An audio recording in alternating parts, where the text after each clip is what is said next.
That was brilliant. Here we go. Oh, no, there it is. There it is. Okay. Very good. All righty, gang. Hey, well, welcome to the 23rd Student Research Conference. Welcome, everybody. We have these conferences every semester, typically between ourselves and Chaminade. Yeah, so we've been doing it about 11, 12 years now. We're up to the 23rd. We will have the 24th event at Chaminade in spring. Maybe we'll be able to do it face to face. We'll see, you know. I'm counting on that. I'm really hoping that happens. Yeah. I'm hoping it happens. We all do. You betcha. So we'll see. And oh, here's okay. Noah coming back in. Very good. So again, welcome everybody. Thank you so much for joining us. Thank you so much to our presenters, speakers. This is really a cool event to see students really show off what psychology can do and what they're able to do with psychology. Yeah. So it's very cool stuff. So looking forward to seeing a lot of cool research and discussion and questions from you guys. Okay. Now we got the recording going on. Oh, the other thing I just wanted to mention, for anyone, I don't think there's anyone here who might be doing it for this reason, but if you are, that's fine. You're most welcome. If anyone's here doing this as a part of extra credit for a class, an HPU class, or yeah, if you could just put your name, your class, and the professor's name for whom you're doing the extra credit for. Okay, your name, first and last, class, and then professor, Mary Chang, whatever, and so those three things, and then I'll make note of that, and I'll send the information to the proper people. Okay, so that's that announcement. We're recording, very good. So I say, why don't we begin? Now we have a program for this. Oh, a couple other people coming in. Let me bring them on. And Dana Lucio and someone named Natasha. They will be joining us. And yeah, so for this event, the way it goes is we have each presenter present for about 10 minutes. Okay, I'm having you timed. So when you're finished, you'll hear a little beeper going off there. Doesn't mean you have to stop on a dime, but your 10 minutes are up. So start wrapping it up, but we also allow for a question or two from the audience. Yeah. So with that, again, presenters, I presume most of you have PowerPoints that you're going to be presenting. So the screen is available for you. The share screen is available for you to share your PowerPoint. With that, any questions from the presenters? Or from the gallery? Okay, if there are no questions, I see no reason why we shouldn't proceed. So let us proceed. All righty, gang. Oh, by the way, I also put the flyer in the chat. It's right at the tippy top of the chat, beginning of the chat. So if you want to get a copy of the flyer for yourself so you can follow along. Okay. With that, we will start with our first presenter, who's actually going to present again with another study later in our program. So our first presenter is from HPU. It is Ms. Lindsay Zilling, PsyD grad student in our PsyD program. And she will be doing her presentation on decision making in adolescence. Yeah, her advisor is Dr. Karen Weston from Arizona State University. And with that, Ms. Zilling, yeah, take your time, but yeah, if you want to just access the share screen, and when you're ready, feel free to proceed.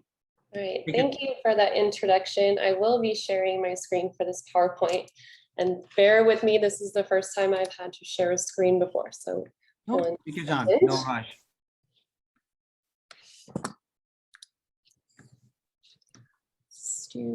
Oh, there you go. I see your screen. Perfect. All right. Okay, so thank you for the introduction. My name is Lindsay Zilling. I am currently a student at HPU. The research that I'm presenting today is actually from my master's program that I did at Arizona State University, and I will be talking about decision-making in adolescence. Okay. What motivates us to make decisions? Where do our decisions come from? We tend to think a combination of our thoughts and beliefs inform the choices we make, but it's more than that. The decisions we make every day are motivated by a combination of our values, external influences from our lives, and innate instinctual reactions we may not even be fully aware of. How does this differ in adolescence? Well, the brain of a child is still developing, which accounts for some physiological differences, but there are some external influences which prove to be more influential in younger people than in adults. The intention of this research is to understand the factors that influence choice and decision-making in adolescence. Research shows that even the most independent choices are not necessarily independent. There are a variety of factors that influence the decisions that we make. For example, a recent brain imaging study showed that the independent decision-making portion of adult brains shuts off when the participants listen to an expert speak. It appears that even decisions regarding our own cognitions might not be our own. Luckily, this can be explained in part by the Kahneman's dual process model for decision-making. System 1 explains the quick response intuition decisions we make in a split second, while System 2 is a more slow and deliberate process of decision-making. This two-pronged approach is an example of how our decisions are made up of more than what we might expect. The present research question is, what factors most influence choice and decision-making in adolescence? And the thesis is developing brain function, situational motivation, and peer pressure are among the most influential factors on adolescent decision-making. Understanding influential factors could inform potential prevention opportunities in the future. As mentioned in the thesis, the three main ideas focused on in this research include brain function, situational motivation, and peer influence. Each of these topics has been shown to provide its own influence on the decision-making process in adolescence. Adolescent brains are still developing, leaving room for miscalculations. The experimental study by Smith and colleagues from 2012 has an effort to understand the decision-making abilities of children and adolescents from 18 to 17 years old. The researchers used the Iowa gambling task combined with established cognitive assessments to derive their results. The researchers discovered consistent disadvantageous decision-making performance from participants ages 10 to 13. Improvement in advantageous decision-making began to increase around age 14 with peak performance at age 17. The researchers suggest the results can be explained by the participants' development level. An underdeveloped prefrontal cortex could result in the lack of impulse control. The younger participants were less able to resist the riskier choices regardless of the results. On the other hand, the nucleus accumbens, a value-driven region of the brain which develops earlier in adolescence, could explain the heightened levels of drive for high reward even when coupled with disadvantageous choices. Another 2012 experiment focused on the relationship between developing memory system and decision-making abilities in the children and young adults. The researchers used a similar gambling task to assess participant decision-making. The participants were to make several decisions from informed, where the image was displayed, and uninformed, where the image was not displayed. The authors found that decision-making improved greatly from the uninformed to informed conditions. Children younger than 12 developed the ability to make more advantageous choices than disadvantageous. The researchers argue the results indicate that memory processes are important factors in the development of advantageous decision-making. Building on the idea of the developing brain, we come to the idea of motivation. Specifically, what is motivation for decision-making in adolescence? An experimental study by Humphreys in 2016 and colleagues aimed to assess the influence of sensitivity to negative feedback and learning on decision-making. The researchers used the balloon emotional learning task to assess over 200 participants aged 3 to 26. Two important factors are mentioned as being influential of decision-making under risk: learning from experience, which increases the development, and sensitivity to negative feedback, which decreases across development. Consistent with that understanding, the results suggested that older participants were better able to learn from experience throughout the experiment. Their motivation in relation to risky decisions becomes to learn more about the task parameters. Younger participants were less likely to reach this level of motivation. Younger participants were more affected by sensitivity to negative feedback, suggesting their motivation to engage in risky behavior, such as popping the balloon, was decreased. Adolescents were intermediate in their behavior, suggesting the negative feedback resulting from a risky decision had little influence on them. This is an interesting discovery, considering the lack of negative influence could actually increase their motivation to engage in a risky decision. This, combined with the understanding that younger participants learned less from their experience, could result in higher levels of risky decision-making. A 2014 study by Jansen and colleagues examined developmental and gender-related differences in the processing of non-representative negative feedback. The experimental study consisted of 170 participants ages 8 to 16. Prior research mentions that children and adolescents are more likely to switch away from their original response when presented with non-representative negative feedback. The study suggested that age-related decreases in switching after negative feedback is likely due to the control system, which increases with age. Additionally, younger children were faster to switch their decision from negative feedback, suggesting limited development of control. The act of switching decisions after negative feedback is a combination of brain development, developing impulse control, and external motivation. It is possible that this type of negative feedback, even non-representative, could be motivational enough to influence the decision-making process in adolescence. Stemming from the last study, which outlines the potential for highly influential external stimuli in decision-making, we come to peer influence, arguably the most influential factor on adolescent decision-making. The 2014 Smith and colleagues study aims to understand the effect of peer presence on adolescent decision-making. Their research suggests that the mere presence of peers can alter perception of potential costs and rewards for decisions. They used an additional gambling task similar to the other studies and studied participants from 15 to 17 years old. Results showed that participants who believed a peer was watching them chose to gamble more often than participants who completed the task alone. Even more convincing is the fact that the effect was most evident for decisions with greater probability of loss. The researchers go so far as to state the increase in risky decision-making due to peer presence is perhaps especially prevalent when negative outcomes are understood to be highly likely. The study by Defoe and colleagues seeks to explore this idea in context. This study aims to explain the effects of social factors on adolescent decision-making, specifically the decision to smoke in 12 to 17-year-olds. Evidence from the study suggests that impulsivity in early adolescence is a significant predictor of increases in smoking behavior through age 17. This touches back on the developmental understanding of the adolescent brain, suggesting the impulse control is not mature enough at this stage to make the right decision. Additionally, the results of this study concluded that peer pressure was the most significant influence of the decision to smoke in adolescence. Specifically, higher levels of impulsivity and perceived peer presence at age 12 predicted faster increases in smoking behavior between ages 12 and 17. The example of peer influence on the specific risky behavior of smoking depicts just how effective even the perception of peer pressure can be in a real-life setting, as young as 12 years old. The strengths and limitations observed come from the same categories: sample and methodology. First, each of the studies included in the research had an appropriate age range included in their sample, with some studies including age ranges outside of the adolescent range, but the difference served to compare the changes between those age groups.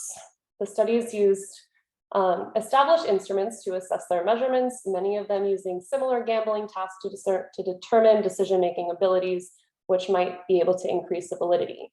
On the other hand, a potential limitation across these studies is that the education level for the participants is largely not included, and it's possible that the individuals, even though they have the same age ranges, might have different educational backgrounds and could have different responses to these influences. Additionally, the rewards and losses involved in the tasks were limited, and considering the studies were on fairly young participants, it's possible that they lost interest, got tired, or were distracted during the process.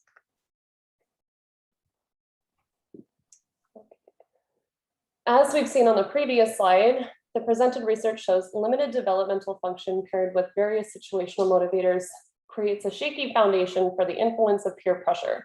It is clear that the rest of these factors pave the way for the effective influence of perceived peer pressure. The adolescent brain is not developed enough to combat impulsivity and external stimuli like peer pressure.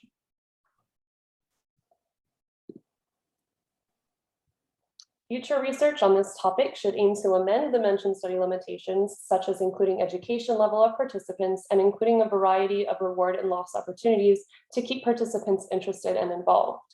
It may be beneficial for future research to attempt to take these understandings and put them into action with a potential prevention program aimed at decreasing risky decision-making in adolescents.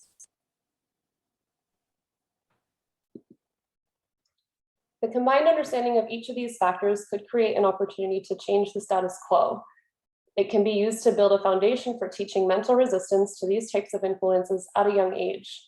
While it is not possible to speed up the physical development of an adolescent brain, providing instruction and education about potential external factors that adolescents may face could potentially improve their ability to recognize and combat this impulsivity. Any questions? Okay, very good. Questions from the gallery? Just feel free to speak up and raise a question if you have one.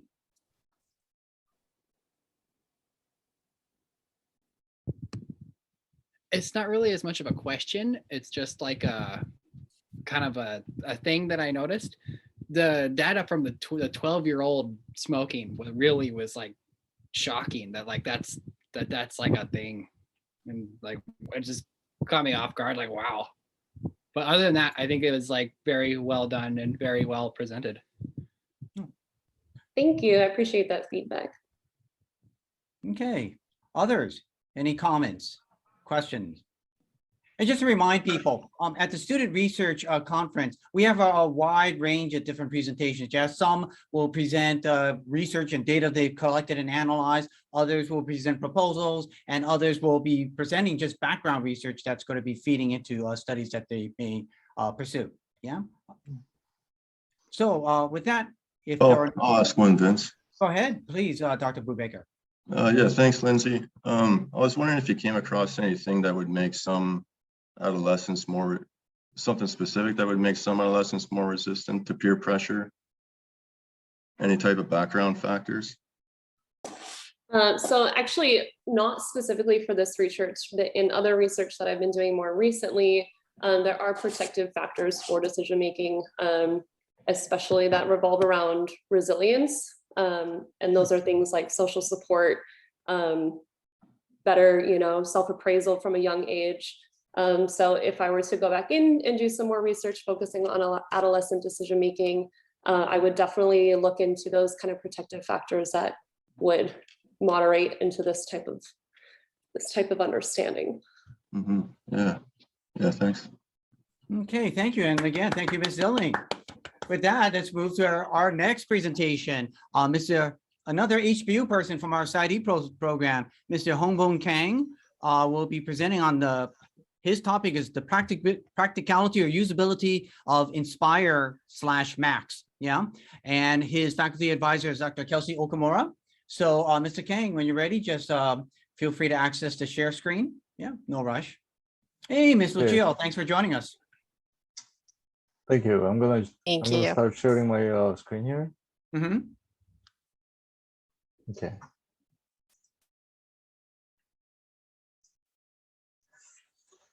I'm trying to enlarge this presentation.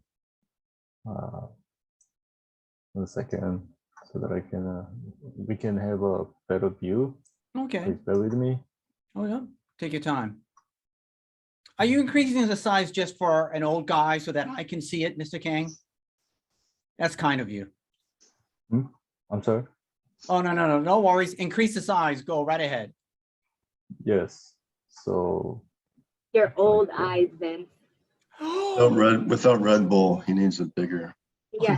Wow. He's Wow. Tag Not team. just not functioning well.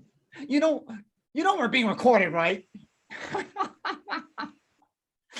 Wow. And I call you colleagues. Called worse. Or worse. any It is. any recommendations where to go here? Okay. I Go thought right I ahead, know, Mr. Kang. Oh, If you- go to HP. Why don't you go to slideshow? Yeah. Right there. Slideshow. Yeah, and go from beginning. Yeah. Beginning. Boom. Yeah. Here we go. Boom. Oh, nice. Thank you, Dr. Okamura. All right, Mr. Kang, if you'd like to proceed, go right ahead, sir. Again, thanks so much, Dr. Kama. Okay. As I mentioned, as Dr. Kamra just gave me a hands, so my mentor, this was pretty much, this was done, this couldn't have been done without Dr. Kamra's help. And I really truly appreciate her guidance. And so as it goes, the title goes with the practicalities and usability of Inspire/Max. And I'm gonna go with the purpose first. Okay. Oh, it went back. So for the current slide.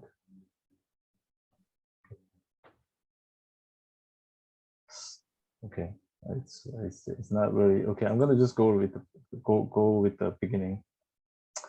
Okay, so as you can see here, so before we start taking over this work, we were concerned about, what is the topic, what's the core concepts of this research. So the keyword for the research for this project, this study was implementation, concept of implementation. So so conceptual, while we are trying to build up this conceptual framework, we came up with these three types of outcome. We were concerned about implementation outcomes and service outcomes and client outcomes. So client outcome is relevant to satisfaction function, symptomologies, and service outcome is of course about the efficiency, safety, effectiveness, equity, patient-centeredness, and timelines.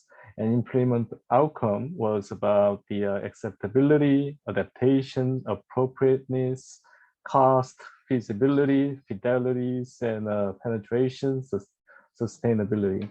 So we divided, so this is the combined survey that was done previously for 3 separate times. So now, so we focused on when we are working on this pre-data analysis, we were focusing on these 3 items, 3 criteria first.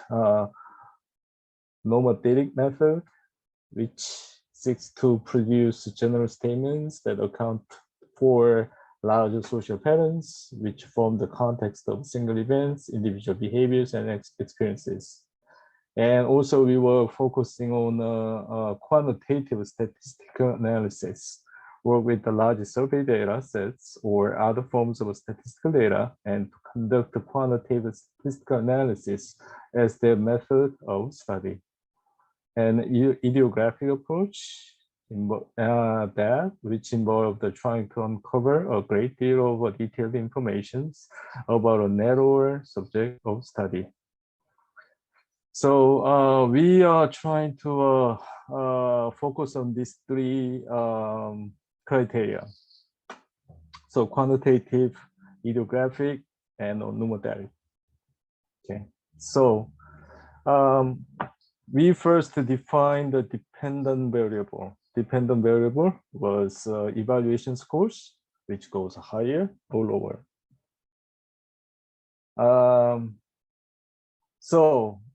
As dependent variables according in the survey, so that indicates the indicators for these are the independent variables that display practicality and feasibility. So those are the questionnaires. I am going to read one by one. So I think that I would like to use this system frequently. I found the system unnecessarily complex. I thought the system was easy to use. I think that I would need the support of a technical person to be able to use this system. I found the various functions in this system were all integrated. I thought there was too much of inconsistency in this system. And so this dependent variable seems quite spread over at this time. So for the further as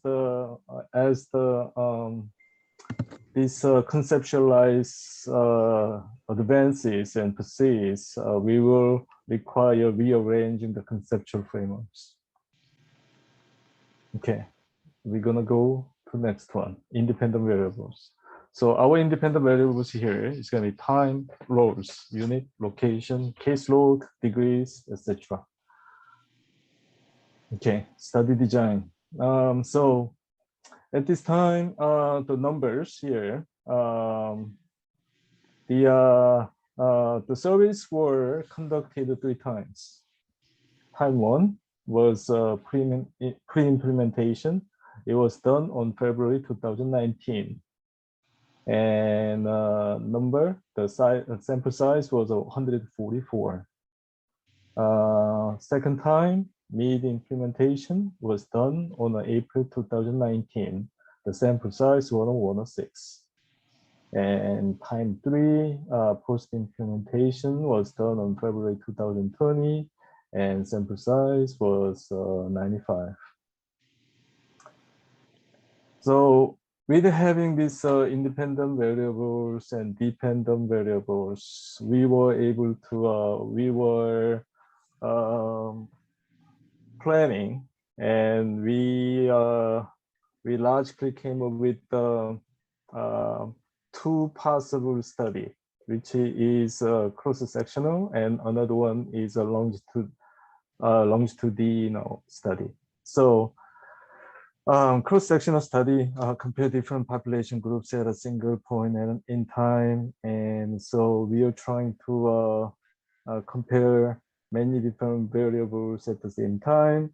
And in a longitudinal study, we are attempting to detect developments or changes in characteristics of target populations in 3 separate times, both the group and the individual level. Okay. So,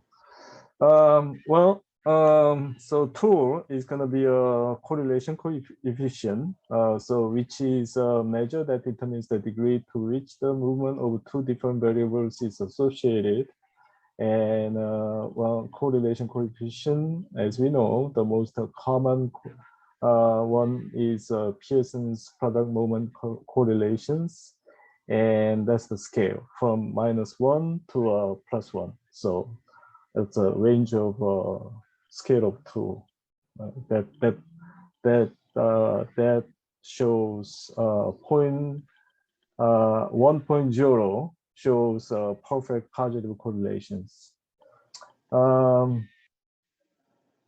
So positive relationship, which is greater than 0, and conversely, if the value is less than 0, it will be a negative relationship. So we decided to apply this correlation coefficient first to measure those relations between variables.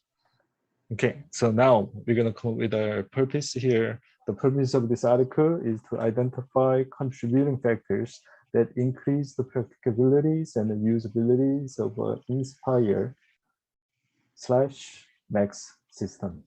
Okay, now, so Inspire/Max is the computerized case management system designed to assist the behavioral and mental health providers and to create a statewide rollout of a measurement feedback system. Inspire/Max is also formulated based on a measurement-based care, which can be defined as the practice of basing clinical care on clinical data collected throughout the treatment and evidence-based practice.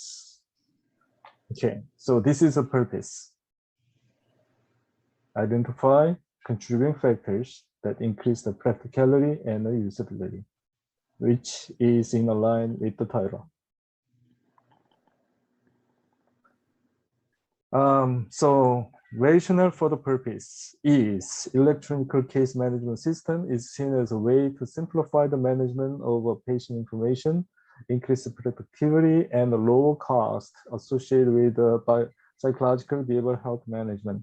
The implementations of an ECMS system has not only provided potential benefits to improve the quality of care and patient safety, but also improve the efficacy of a system's change endeavors. Thus, identifying variables for the system appears to be critical. Okay, there are several theoretical background which has not quite defined it yet. So I need more advice on this theoretical background. So theory of change is the first one. So theory of change is comprehensive descriptions and illustrations of how and why a desired change is expected to happen in a particular context, which leads to define long-term goals and then maps backward to identify necessary preconditions. So we are trying to, by identifying it, we are trying to backward to identify necessary preconditions. So which hopefully it makes sense, right? Okay, long-term goal, creating the most feasible implementation program. Okay, that's our long-term goal.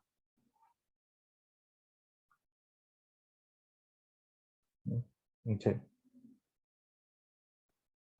Theoretical background. Another theoretical background is the feedback intervention theory. The act of providing knowledge of the results of behavior or performance to an individual will lead to attempt to explain why feedback is not always effective in improving subsequent performance. So that's another one. And another theoretical background is a systems theory, interdisciplinary study of systems as they relate to one another within a larger, more complex system. The key concept of systems theory, regardless of which discipline it's being applied to, is that the whole is greater than the sum of its part. A simple systems theory example is making. I hope we can talk about this in detail. Because of limited time, I cannot really go into detail at this time. Okay, so I will come up with questions here. So what methodological concerns should we be considering now? So I just presented the correlations designs, and I hope I can get some feedback if this correlation design appropriate. Should we use repeated measures such as ANOVAs to examine time, or it could be a MANOVAs, ANCOVAs, all different research methodologies as well. So I need if you can provide some advice, we'll take really great. We'll be very grateful. Is our sample adequate for the power needed to detect the differences? So yes, I will try to present some power analysis, but later I'll be able to do so. I run this power analysis myself, and it came out to be quite good. So we have enough power. Are there other theories of change we should be considering? That's another question. So I presented the 3 theories, but of course, if we have a more theoretical background, we will have some better the framework for our research projects. Okay, so that's all I have. And if you have any questions, this is the time. Okay, thank you so much, Mr. Kang. Yeah, so we have time for a question or two from the gallery, or any suggestions or reactions.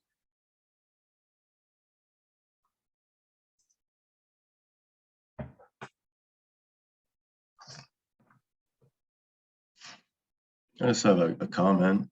Go ahead, Dr. Brubaker, please. Yeah, thanks for the presentation. One thing I like, a side note, I like about conferences is the variety. It's always more, it's inspiring to see different things.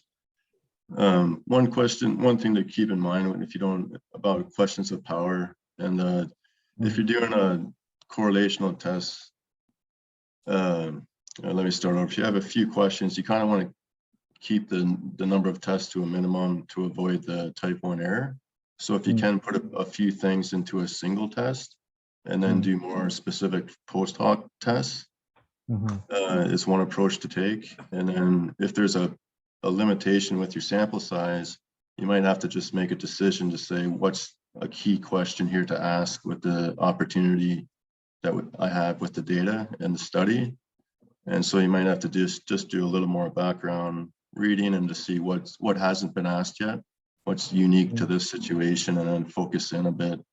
One of the things that happens in early career development is wanting to answer all the questions with one study, and or to save the world in a sense with one study. That's not how it goes. So you take one step at a time. What step do you want to take with this study, with the power that you have, and then put a few things into one, like an ANOVA or a regression, or put a few variables into one statistical test. I see. Okay. Oh, thank you, Dr. Brubaker. Thank you very much. Appreciate the feedback. Yes. So Dr. Wu, we really appreciate it. Well, we have a lab meeting. Hopefully, the Dr. Okama can invite you to our lab meetings, and we have some further discussions. I really appreciate. She's the expert. It's okay. Very good. Well, with that, thank you again, Mr. Kang. I think we got to move on to the next presentation. So with that, let's continue. Our third presentation is coming from Chaminade, but actually a bunch of places. We have Mark Acocella from the University of Dayton, Ohio, and Edward Fongvilla from UH with their presentation, timely presentation. Let's see. Let me bring someone into the room. COVID-19 pandemic effects on undergraduate sleep. Wow, interesting stuff. The faculty advisors are Min Louis at UH and our Tracy Trevorrow at Chaminade. So, Ms. Acocella and or Edward Fongvilla, if you want to just access the share screen, take your time. Can you hear me okay? I can hear you, sir. Okay. I just wanted to note that my colleague Mark Acocella can't make it today, so I'll be presenting. Okay, excellent. All righty. Did you want to access the screen? Yeah. Okay, take your time. 1 second.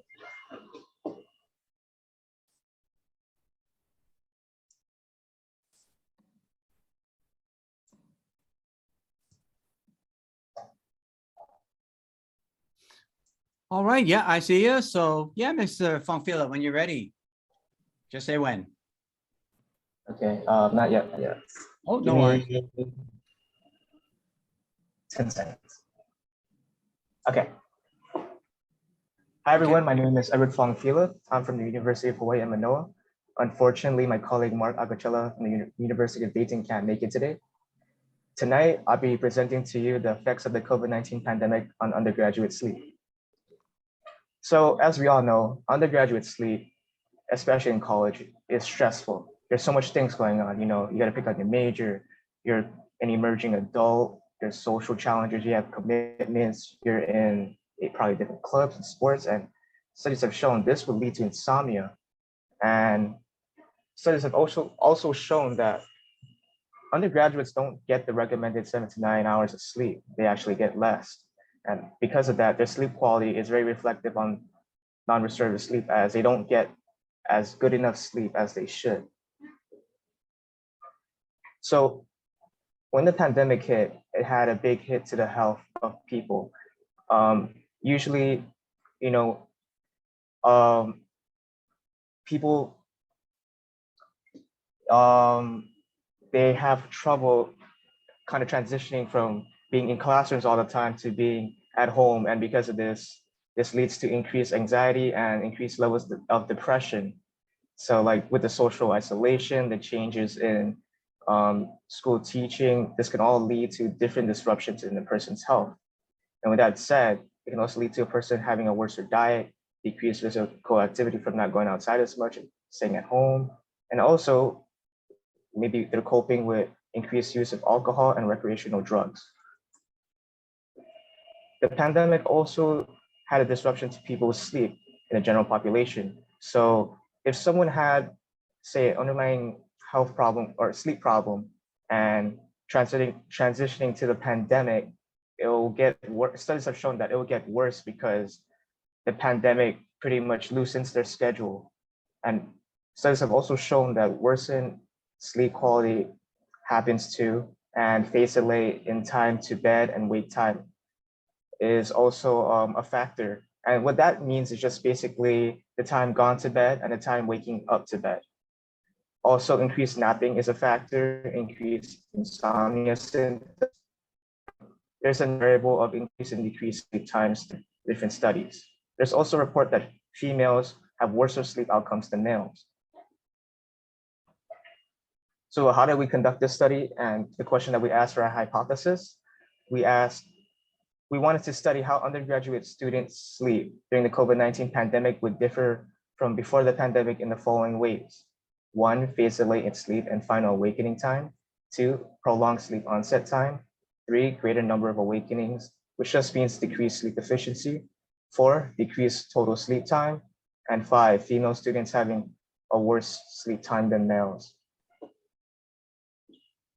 So how did we go about to doing our methods? Well, we did a 2-survey correlational study. So we did 2 surveys, one in 2020 when the pandemic didn't hit, and we went to different classrooms and we did a person through paper and pen. And 2021, since the pandemic hit, it was online through SurveyMonkey. So for both years, measurements were the same. We measured demographic characteristics, smoking and vaping use, and the Pittsburgh Sleep Quality Index, also known as the PSQI. So right here is kind of a picture of the actual survey we used to have students kind of fill out their demographic and health habits. So on the left is just basic questions about their demographic and to get a good profile about who they are. And on the right is just some questions about their vaping use and if they vape or not and how often and how long. This is just the PSQI that they filled out towards the end of the survey. So the PSQI, it's ranged from, we measure 7 variables. So they filled this out. And then at the end, the cumulative total would be, the max score would be 21. And if their PSQI score is below 5, then that means they have good sleep quality. If it's above, anything above 5, it means that they have bad sleep quality. And the more it increases towards 21, the worse it gets. So for our sample characteristics, from spring of 2020 and 2021, there wasn't too much of a change besides just it's just a reflux of freshmen that we collected from 2020. In 2021, the freshman sample kind of went down, but relatively the data is all still the same. And for a histogram, so we expected this curve because we measured undergraduate students and it's the strongest from 18 to 24-year-olds, so no surprises there. And for our ethnicities, it's relatively the same. We have a lot of, Hawaii is a very mixed culture hot pot, so we have a lot of multiples, and yeah. So what did we find in this study? Well, we found that there's a slight increase in BMI scale when the pandemic hit. GPA, work hours, volunteering hours, we all saw a significant increase in these statistics. And those main 3, so as you can see, like the pandemic really did a number on like work hours and volunteering hours as people had to kind of stay home and adjust to that schedule. And for our sleep characteristics, we found that sleep actually shifted to a later time during the pandemic. So people were starting to sleep later and wake up later. was also shown that it took a longer time to fall asleep. Also, the sleep time increased an average of 12 minutes. Sleep significantly less efficient. Sleep was significantly less efficient and of lower quality as well. So some gender differences with the sleep characteristics. All took longer to fall asleep, women more so. Both increased sleep times. Men had a slight uptick in the pandemic. Both decreased efficiency. Men had a slight dip during the pandemic with the efficiency. And for our PISCI, men had a slight better PISCI score before the pandemic hit. But when the pandemic hit, it kind of evened out as the men's PISCI scores got worse and women's PISCI scores relatively were kind of on that same trend. So, discussion and conclusion. What we found was that most of our hypothesis was supported. Sleep time did increase. I mean, everything that was said in the hypothesis was, in fact, had a correlation, was seen in the experiment. And although sleep time increased, college students already with poor sleep were made worse by the pandemic because maybe they had trouble adjusting or something like that. Sleep appeared slightly longer, but of worse quality.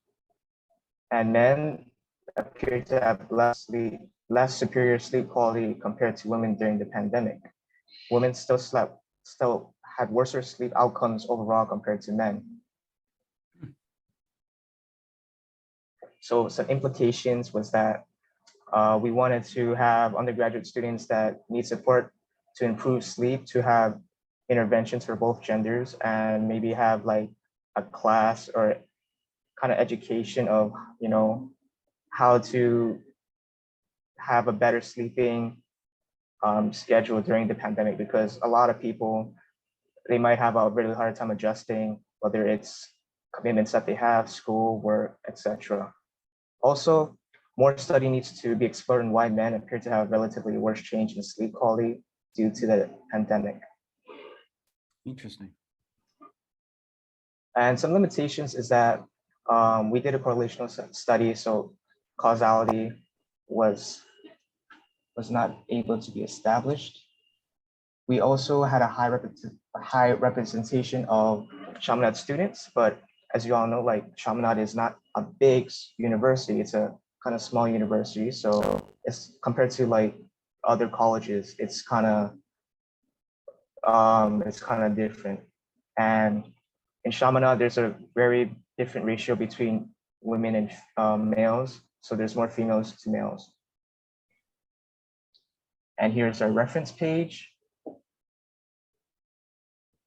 And before I conclude the presentation, I would like to give a big mahalo to Dr. Tracy Trevorrow from the University of Chaminade, Dr. Min Liu from the University of Hawaii at Manoa, and Megan Burke from Chaminade University. Sleep well, guys, and I'm open to any questions now. Thank you. Wow, Mr. Fonfila, well done, sir. Well done.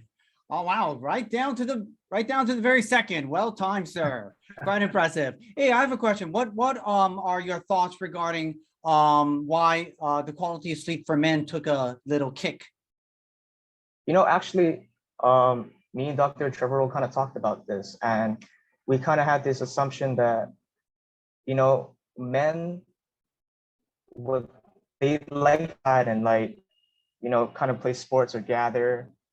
And because when the pandemic hit, you had to kind of put yourself at home and you can't really go out as much. So like, say like you like sports, you like soccer, basketball, tennis, soccer, whatever it is, you have to stay at home and you can't really do nothing until, you know, they open up restrictions. So that's kind of like, we were kind of talking about that too, actually, but that's a good question.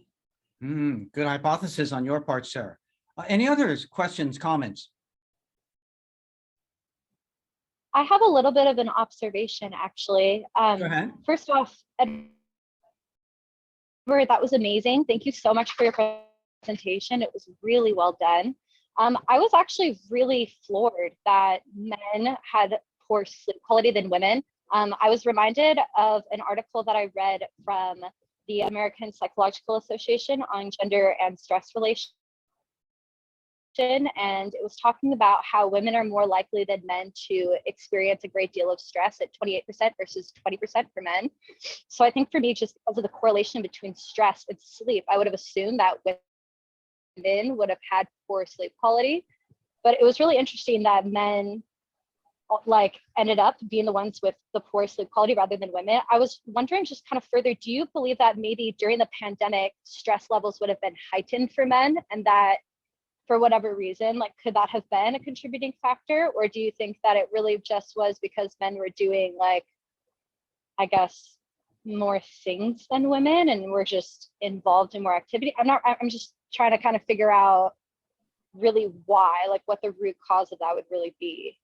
Yeah, that's a good question. So my answer to that is I feel like it's very variable depending on who you are.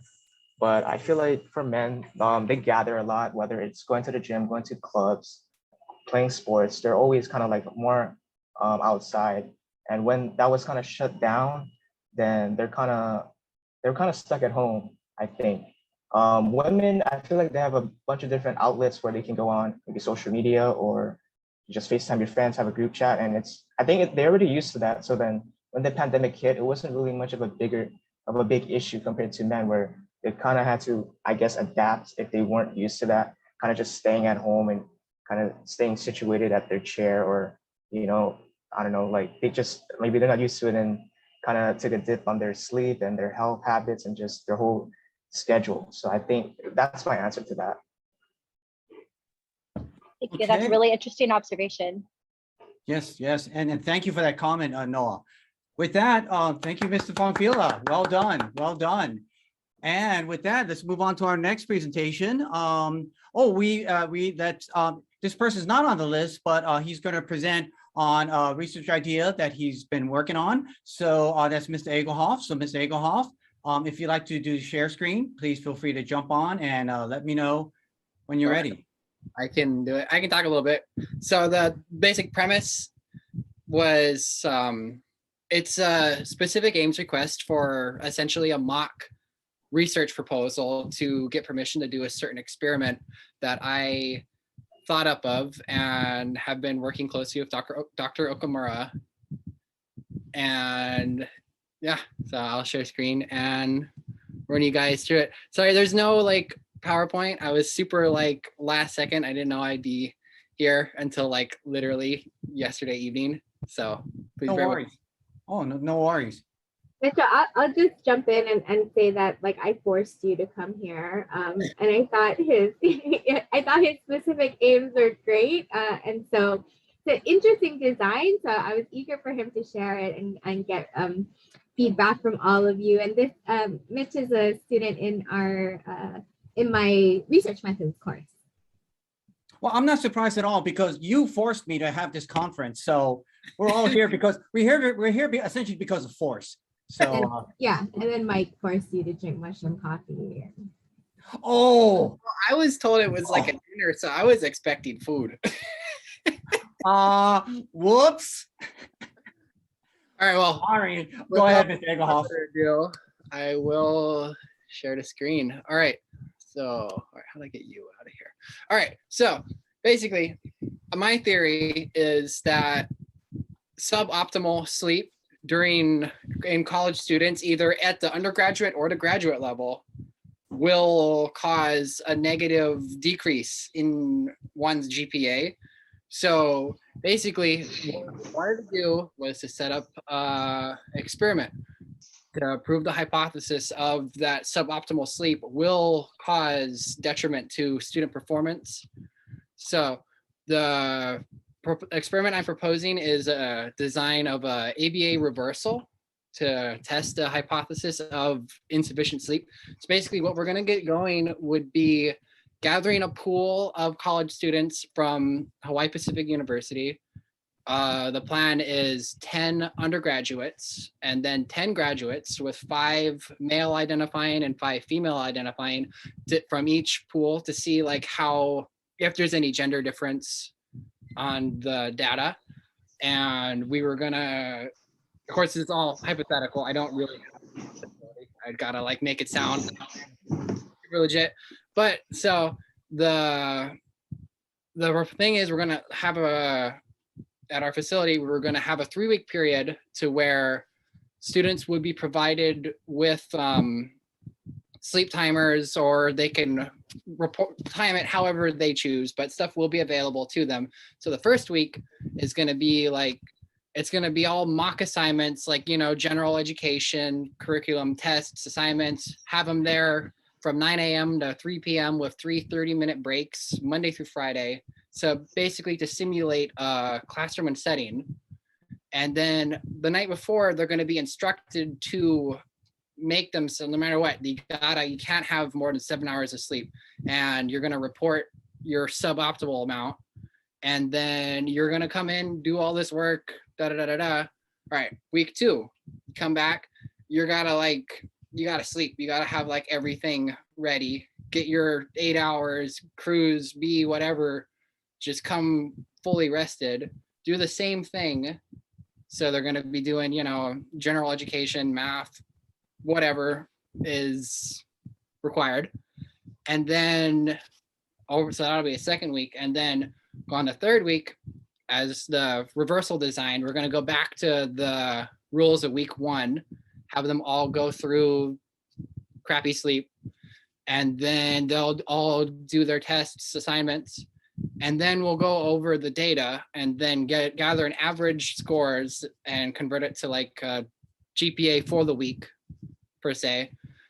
And if the hypothesis is correct, that means week 2 will have the best scores. That everyone will be like on bringing their A game, having their highest grades on week 2. Week 1 and 3 would be on the lower end due to the lower sleep. And so that's the hypothesis. And the reason why we were going to propose this is if there is a problem, that means students in the universities are suffering. So if the hypothesis is correct, we were going to try and implement new policy and new ways to support students that are suffering from lack of sleep, whether it be like more personal stuff, like they got like family drama, they got like overworked class, trying to balance work and school, because you know everyone has their own reasons for not sleeping. We're all busy people, of course. And so the goals of that would be to write new policy and to help support better help and make a safety net for these students. And that's pretty much it, honestly. Like I don't have like a fancy presentation ready, but that's a rundown. I'll take any questions, any pointers, any concerns. Yeah. We often treat this like a workshop, so don't sweat it. We have all different kinds of presentations. With that, any comments, suggestions? Well, Mitchell, let me start by saying it's really great to see interest in this issue of sleep and health in students. Obviously, at Chaminade, we've been studying this for a long time. So we like to collaborate, because one of the problems that Ed was talking about is a limited sample size because Chaminade is so small. So if we can do some collaborative work with HPU, then we increase our sample size, and we can ask we can have more confidence in the findings of joint studies. So it's bigger pool, more data is always good. And to answer the question of the ethics that's in the chat, as far as ethics go, it's all going to be like students sign up. We're not going to be intrusive. Just the only thing we care about is how many hours of sleep. And of course, this would be over a summer period where it's not going to interfere, and we'll pay them, of course. Like we're not going to make you come and do all this work just for no reason. Like we can get like some day pay and maybe some extra credit points for whatever for your degrees. Any other questions or concerns?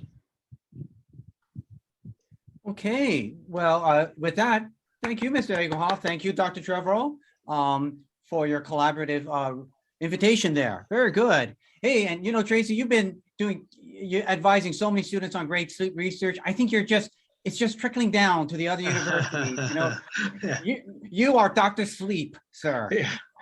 My students fall asleep frequently around me, so I think I must be. Get out of here. Very good. With that, we will have our next, we have just 2 more presentations left. And as I mentioned to you before, we have Miss Lindsay Zilling, who will be presenting another a research background that she will be working on. So Ms. Zilling, yeah, if you want to call up the screen again. By the way, while she's doing that, you know, this Zoom meeting is kind of reminding me that I gotta work on my lighting scheme in the evenings. Wow, when the sun goes down, I really look kind of like creepy. I gotta change the lighting big time. It's a little garish. You know, it looks like I'm gonna commit an internet crime or something, you know. Is it the lighting though? Wow. Wow. Ouch. Wow. Man. Holy cow. All right, Okamura. I'm kidding. I'm kidding. You know I have deep I know. love for you, Dr. Yoshimura. There's only love in the Zoom room. That's all I feel is love in the Zoom room. All right, Miss Zilling, when you're ready, just say when. All right, you can go ahead and start. Okay. So once again, if you joined after my first presentation, I'm Lindsay Zilling. I'm a student currently at HPU. And this presentation that I'm about to give is a kind of proposal. My present research interests are in integrative interventions for PTSD, specifically in domestic violence survivors and human trafficking survivors. So this is just kind of a preliminary proposal for something like that. All right. So just kind of a background for PTSD. I'm sure you're all very aware of what the disorder is. But according to a 2007 study, PTSD affects approximately 21 million Americans. And while symptoms and severity vary, the effects of PTSD are often life-altering, and the same study suggests individuals may delay seeking treatment due to some of the symptoms they experience, including avoidance, a fear that addressing the trauma will make it worse, and the negative stigma around PTSD and mental health treatment in general. And then some background information and statistics about human trafficking. The Department of Homeland Security defines human trafficking as involving the use of force, fraud, or coercion to obtain some type of labor or commercial sex act. In 2012, the International Labor Organization estimated approximately 20.9 million individuals were trafficked annually, 55% being women and girls, and 22% forced into sexual exploitation. The US State Department estimates that the total is closer to 27 million people. And each of these numbers is only an estimate, and the true extent of its reach may never actually be known. A recent study by Hopper and Gonzalez names depression and PTSD as potentially severe psychological symptoms in survivors. And the same study states that more than half of female survivors of human trafficking exhibit signs of PTSD. Okay, so the goal of this intervention is to introduce yoga as a treatment to reduce PTSD symptoms in human trafficking survivors. Yoga is a practice of uniting mind, body, and spirit through several methods, including meditation, breathing techniques, and physical posture. It has been found to assist in the healing process of trauma survivors. The grounding techniques provide survivors with the ability to remain within their arousal limits, recognizing that space between hypoarousal and hyperarousal. The current literature suggests that a greater capacity of emotion regulation, self-acceptance, and interoceptive awareness may lead to benefits in expressing one's trauma and trauma-related experiences without becoming overwhelmed. So the current intervention that I'm proposing would focus on emotional regulation, but does overlap with several other impacts of PTSD, including social withdrawal and self-care. Emotion regulation refers to the process by which individuals influence which emotions they have, when they have them, and how they can experience and express them. A 2017 study by Wes Liang and Spinazzola suggests teaching skills to regulate arousal is essential to recovery from PTSD. The same study found that forced breathing techniques are associated with improved emotion regulation. A 2019 study by Wenfeng and colleagues which focused on survivors of intimate partner violence, found that yoga had positive effects on spiritual healing, increased self-confidence, and increased mind-body connection. That same study also notes the benefits of yoga as a community-based practice to encourage social engagement in survivors. So trauma-sensitive or trauma-informed yoga represents some changes from traditional yoga practice. Participants can expect the instructor to be highly educated in mental health and aware of the challenges their trauma may entail. The instructor may include adaptations for these reasons, such as emphasizing breathing practices to reduce hyperarousal, again, maintaining that ideal arousal space, guiding meditation at a slow pace in order to cultivate interoception, inclusion of invitational language to emphasize adaptability and encourage exploration, modifications to individual needs, such as adjustments to sexually suggestive postures, and the intention to create a safe space for all participants in recognizing boundaries, engagement, and even minimal instructor movement throughout the session. And by utilizing these techniques, the intervention aims to increase emotional regulation by facilitating awareness throughout the body, encouraging social interaction through community building, and emphasizing self-care by empowering individuals to be in their own bodies.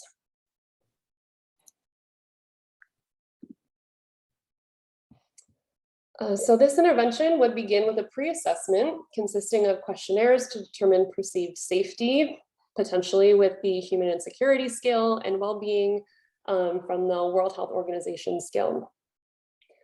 This will provide a base level before treatment. Sessions would be offered in group settings led by registered yoga teachers with mental health training. The program would run for 12 weeks, offering 45-minute sessions. The sessions would be included twice a week, and by limiting the length of the sessions, individuals can take small steps to healing while limiting the possibility of hypoarousal. Instructors would provide various forms of practice according to the participants' abilities and comfort levels. These may include chair, standing, or mat practices combined with focused breathing techniques. The groups would include no more than 10 people, and the small scale community will provide group setting to promote social interaction without being overwhelming, and also allows for personalized sessions. The goal is to create space that fosters safety within a community that the survivors can build on. This is based on the polyvagal theory, which suggests the vagus nerve is important for social behavior. Wenfeng adds that the ventral vagal nerve promotes social engagement, and that interaction with a safe individual, such as a yoga instructor in this case, would relay messages of safety back to the brain, which can also positively affect other parts of the body. Participants would complete the same questionnaires upon completion of the program, and results would be compared in order to determine if a change had been made. Similar studies have provided evidence that yoga reduced symptoms of PTSD in participants who completed interventions. So individuals who complete the 12-week program are anticipated to show improvement in scores across both perceived safety and well-being skills. It is anticipated that the participants will have improved control of emotion regulation through the continuous exposure of these various trauma-sensitive practices. While yoga is a promising intervention for the reduction of PTSD symptoms, there are some limitations to be aware of. Certain yoga poses may invoke undesirable emotions for individuals, and in order to avoid this, instructors should converse with participants before all sessions to ensure comfortability and inclusivity in practice. A commonly recognized limitation of physical exercise interventions is slowed progress once the program is over due to decrease in practice. Ideally, individuals would continue this yoga practice after the completion of the program. Mindfulness interventions are not for everyone, and as with all intervention, effects may vary from person to person, and introspective mindfulness interventions such as this may be difficult for some individuals. For this reason, the program should always be voluntary and should foster a space for safe and open discussions between instructor and participant in order to determine a best plan of action. Studies show that yoga as an intervention is most effective when combined with another form of psychotherapy, so individuals should seek additional treatment in the form that is best fit for their needs. And that is all I have for this one. Any Nice, Ms. Zilling. Well, exciting treatment outcome research. I love it. Any comments, questions, reactions from the gallery?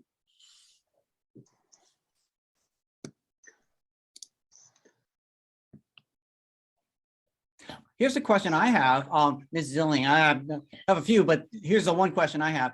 I think you touched on it in the prior research. Has there been a component analysis been done on yoga to find the most effective component or agent? Like, is it the stretching? Is it the mind meditation? Is it the breathing? Are you familiar with any prior research indicating trying to figure out what it is about yoga?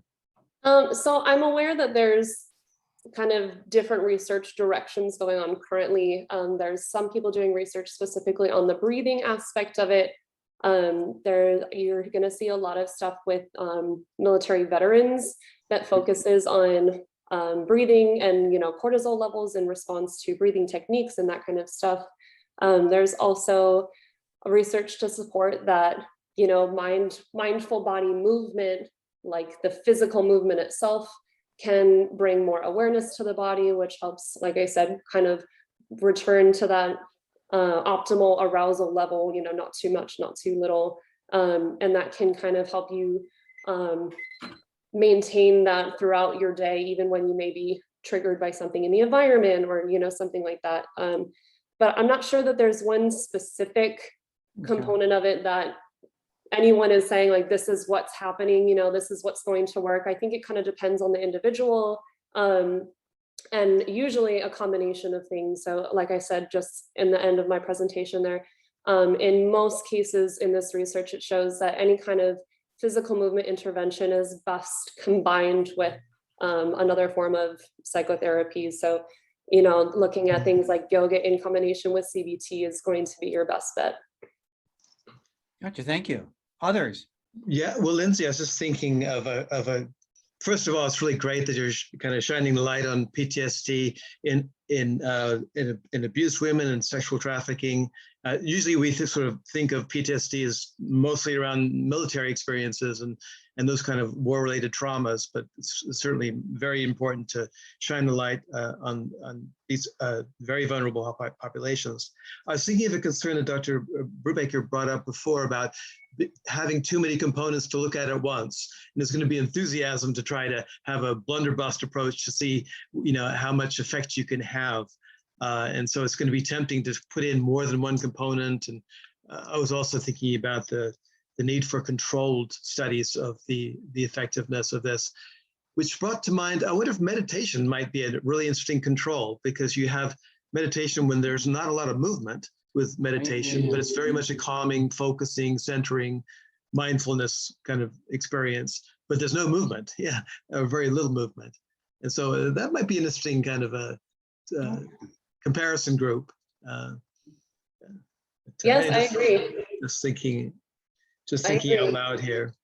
I think that would be really interesting. In addition, I mean, meditation obviously has its impacts on the yoga practice, but I think it would be really interesting to see how it is different from the physical movement involved in the practice. So thank you for that information. I'll keep that in mind.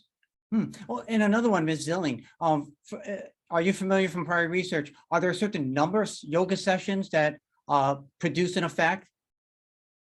Off the top of my head, not that I can think of. The most common thing that I found was they did find that effects did seem to kind of taper off after the completion of the program, like I said, because people don't continue to do them on their own. So again, you're probably going to see the best results from an individual that is either, a lifelong yoga practicer or somebody that is interested in making it a lifelong, project for them. Gotcha. Because I know, like with biofeedback, it's usually 30 sessions. And it's like 30 sessions. That's a lot of sessions, It's really hard to ask patients to hang in there, but that's the challenge with treatment outcome research. Good for you. Thank you again. And with that, we have our final presentation by Kristen Gray from UH West Oahu and Ms. Noah Fugit from UH West Oahu, and no big surprise because their advisor is Catherine Armour from, you guessed it, UH West Oahu. So while they set up, get the share screen. Hey, there's Catherine. How you doing? So, yeah, when I think of, Catherine, as Tracy's Dr. Sleep, I think of Catherine as Dr. Hate. No, but she's actually could be Dr. Sex or Dr. Race, or sometimes all three at the same time. Your racy sex.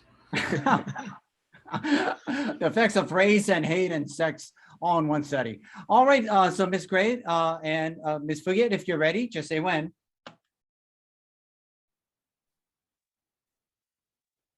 Okay, hello everyone. Thank you for having us. Can you see the screen? Mm-hmm. Yeah, okay. My name is Kristen and I'm a UH West Oahu graduate from last year. I graduated with my degree in psychology and early education.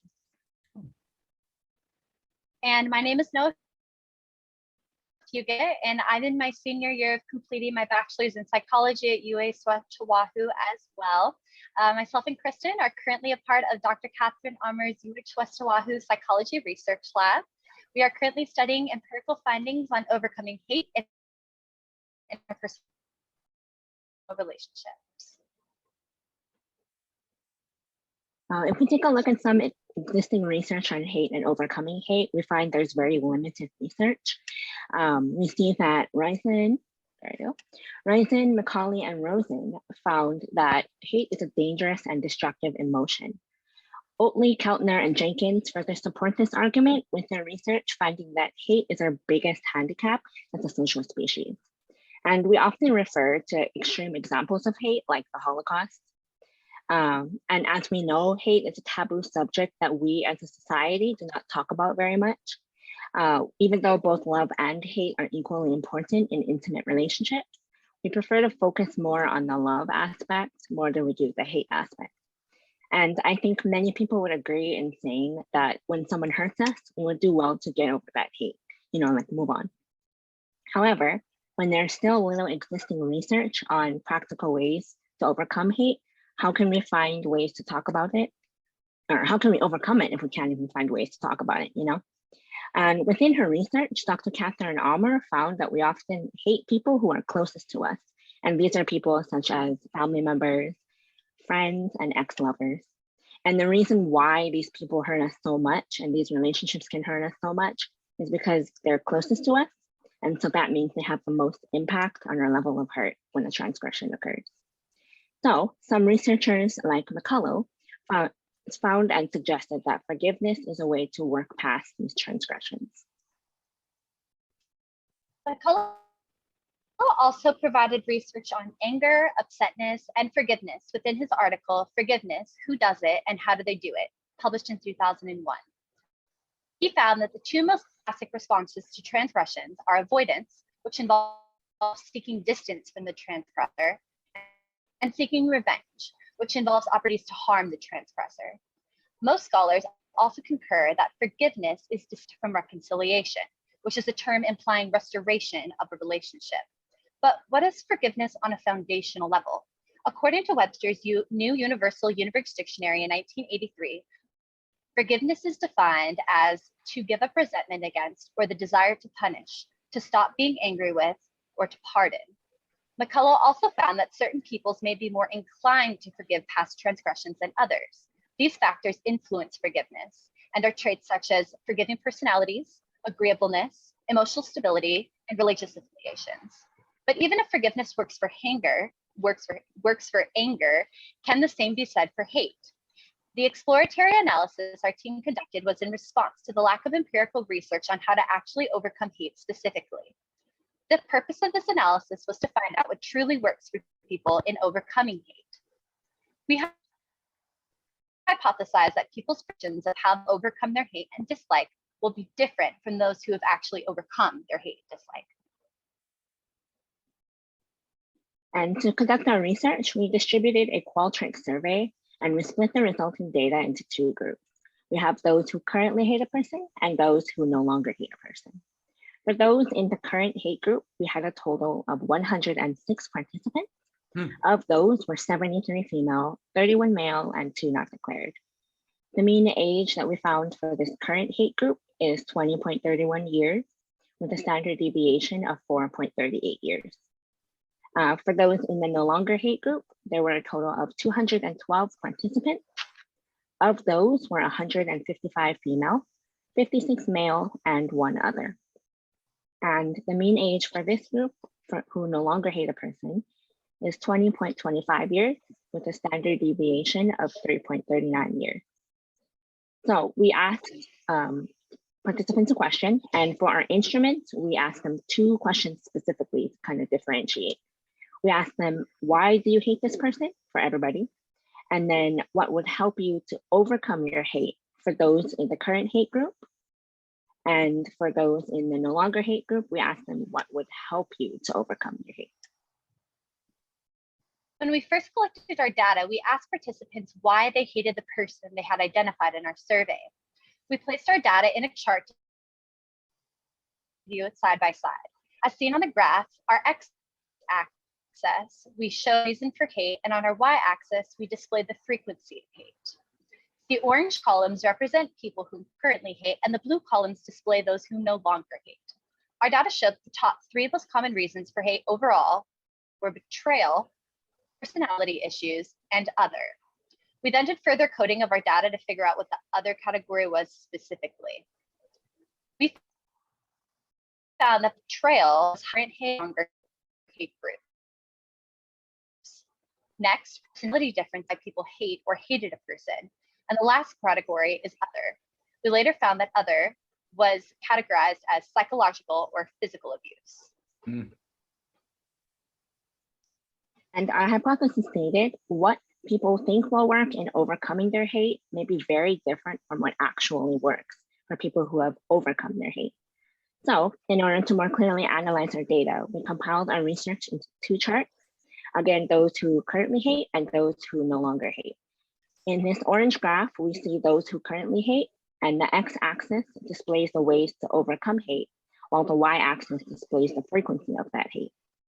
In this group, people predicted a variety of ways to overcome their hate, such as other, which is the main one on the right side, forgiveness from the transgressor, revenge, and forgetting about the event.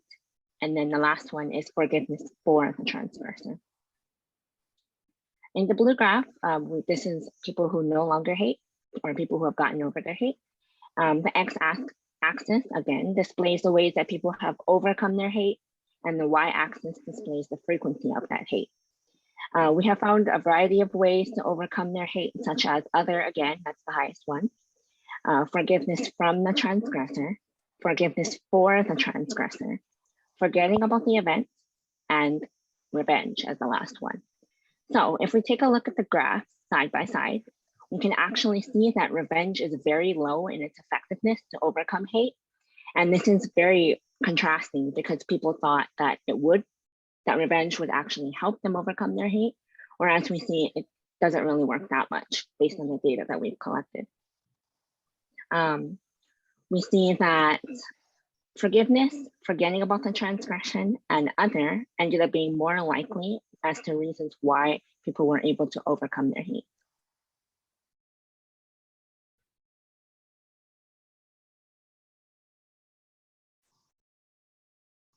After further coding, we were specific on the other graphs. The x-axis again displays the ways to overcome hate, and the y-axis displays the frequency of hate.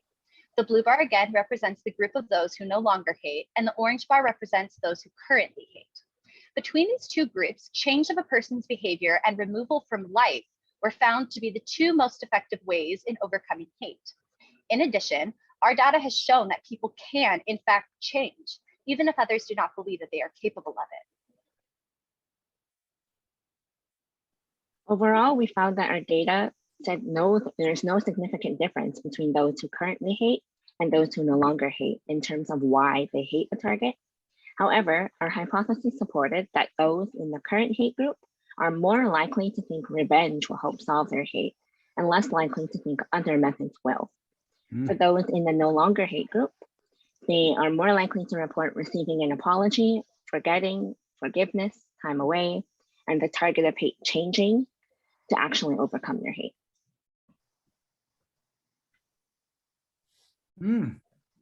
In conclusion, finding resolve hate is really important if we want to overcome hate. What we think works may not necessarily be what does work. Revenge can be tempting, but not necessarily effective or even legal in some cases. Our findings discovered that receiving an apology, forgetting, forgiveness, time away from the target, and believing that it can change may be most helpful in truly overcoming hate. In addition, our findings could be helpful in the future for the use of psychologists when assisting clients who find challenges in overcoming hate within their relationships. In regards to the limitations of our research, unfortunately, there is still limited empirical research on the reasons why those people hate, why we hate, and how to overcome it. In our research, we also found reasons for hating a person may be related to what actually works in overcoming our hate. And we also find some limitations in the fact that our participants are very young. And it's not that being young is a bad thing, it's just that events experienced when you're younger may be perceived differently than when you're older. And here are our references. And I would just like to take a moment to thank the audience for being here today, the Hawaii Pacific University Conference coordinators for putting this event together, and finally, Dr. Catherine Almer for helping us with this presentation. If you guys have any questions, we are open to them now. Well done, Ms. Thank Graham. you guys. Oh, also, if you guys do have time, posted at the bottom of the slide, we do include a link to our survey. So we are still collecting data. Would really appreciate anyone who's interested in helping us further our research by taking and sharing it. Thank you guys so much. You betcha. You betcha. Excellent. Thank you so much, guys. Wonderful job. And with that, any comments or suggestions or questions for our hate presentation? I could make some comments. Yeah, I really enjoy this presentation, this topic. I was wondering, did you come across or have you heard of restorative justice? It's another field that deals with, it's used sometimes with criminal offenders, but what it involves is both parties speaking to the matter. The victim saying what their perspective on what their experience was, the offender's view on why they committed the act. But it can be done in a specific way with a moderator, like somebody who's trained to help out. It works well sometimes with juvenile offenders and things like that. But one thing why it's effective is that the victim can hear the voices of each other, actually. So the offender can hear the pain, the victim can hear the reasons why. It can help sometimes to alleviate then it could work for hate. I don't know if hate was a specific variable in the studies on restorative justice and how it works, but it would be an interesting way to look into this, because sometimes people believe the revenge approach is often talked about, but if they don't know if the offender has changed their opinion or was affected by it, then their hate doesn't go away. But if they can hear the voice, like an apology came up in the findings, if they hear things like that or the person changed, that can affect their hate then. So so restorative justice is one way, something that tries to help out in that regard. Okay, thank you. We'll take a look at that, restorative justice. Oh yeah, no, super relevant, Mike. And yeah, a lot of some jurisdictions incorporate that. Some judges do, but the big question is there data collected on that? Don't know, Yeah. And it'd be interesting if it's done in Hawaii, could data be collected from that? That'd be really cool to see. Other comments, questions, suggestions? Mike's comment reminds me a little bit about like Ho'oponopono and like kind of that Native Hawaiian cultural practice, right? Of restoring kind of the relationship. I'm curious, and I feel like I always ask this, Catherine, so I'm sorry, but here it comes again. I'm curious, I have two questions. So but first off, Kristen and Noah, this is great. I really enjoyed listening to the presentation, and it's always so fascinating to learn more about hate and love, those two opposites. And I'm curious, and I have the survey up, so I will take this. I noticed it's going to take me some time, so I won't do it tonight. But I wondered, like, so two things. One, how do you define hate? That's the one thing that kind of comes up for me often. And then two, like, did you guys happen to look at, I guess, especially in both your groups, like the time, the distance from which the actual kind of event or infraction or whatever it is that caused the hate occurred relative to, especially for the group that did kind of get over it. Like, I'm just wondering if that kind of proximity played like any kind of mediating factor in that.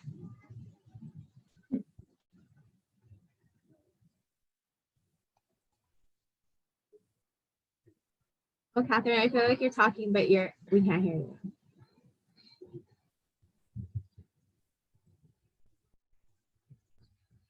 I think she hates Zoom right now. I know. I feel like she's playing a trick on me.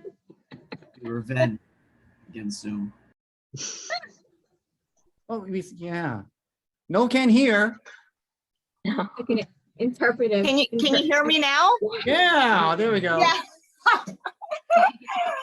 I was wondering, I've been talking a lot and I was just like, wow, does like everyone hate me? And then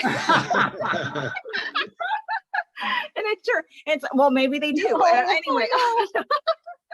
No, so Kelsey, you Dr. Ackermore, you asked great questions. And so I typically on my surveys define hate for the participant, specifically with the thought, the behavior, and the feeling aspect, with having repetitive negative thoughts towards the person, negative feelings towards the person, and also a desiring to have the person removed from their life or possibly hurt. So that's how I typically define hate in the surveys. That's always a big thing that reviewers talk about, because how are you defining it? How are you defining it? Because it's very controversial. But like Sternberg, and then there's a few other, there's been a lot of research on defining hate, and those are the three big ones that come into defining hate. And then your other question regarding time, that's a good one.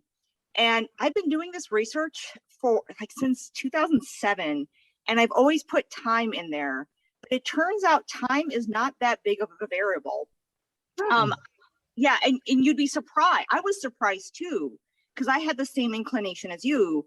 And I don't know what it is, but like people can hate somebody for a long time, even after they're dead. Like I've seen people like, oh, the person's passed away, but they left such an impression and impact and harm in their life that they're just like, no, I still hate this person. And even though they're gone, like it could be decades ago, and they're like, no, I still have, bad feelings about it. So I was just, no, it's a good question. And you're right. Oh, that's terrible. Hi. And then, and then you're right. We've been looking for it. Hi. We're looking more into Ho'oponopono and also different cultural ways of defining hate and also perceptions of hate and love. Yeah. So good. Yeah. We should segue into talking about love now, I think. Oh, there you go. There we go. What a wonderful way to end. Bring the children. So, very good. If there are no other questions or comments, I'd like to thank all the presenters. You guys did a great job. It's a wonderful range of topics and ideas and data you've collected. And I just applaud you for presenting. Yeah, it's scary to present, particularly, about research that you spent a lot of time on or thinking about, and seeing how people will react, or criticisms they'll have, or suggestions they'll have. It's a scary thing. That's why the majority of psych majors don't do this. It's only a minority who do. And, that says something about you and says something about your commitment to psychology. So with that, again, well, I just want to let me interrupt because I want to invite you all, of course, to Chaminade in the spring, and I'm thinking it's going to be live. I'm optimistic about that. So bring your vaccines and bring your masks, and we'll be careful, and we'll do it live, and we'll have real food which you can eat, and it'll be posters as well as presentations. So it'll be fun again. I mean, this has been great, but it'll be a whole nother level of fun when we get to meet each other personally. Oh, no, absolutely. Absolutely, Tracy. Thank you so much for that. And yeah. Definitely check that out in spring. Yeah, Chaminad's presentation of the student research dinner.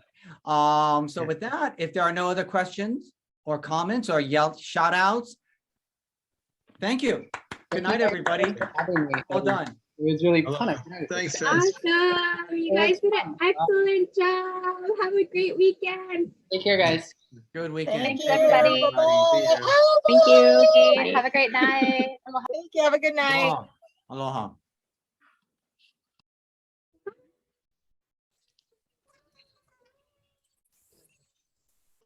Silly. Thanks, Vince. Have a good Hey, one. thank you. Thank you, Kelsey. Thank you, Miss Lucio. See you guys. Hey, bye-bye.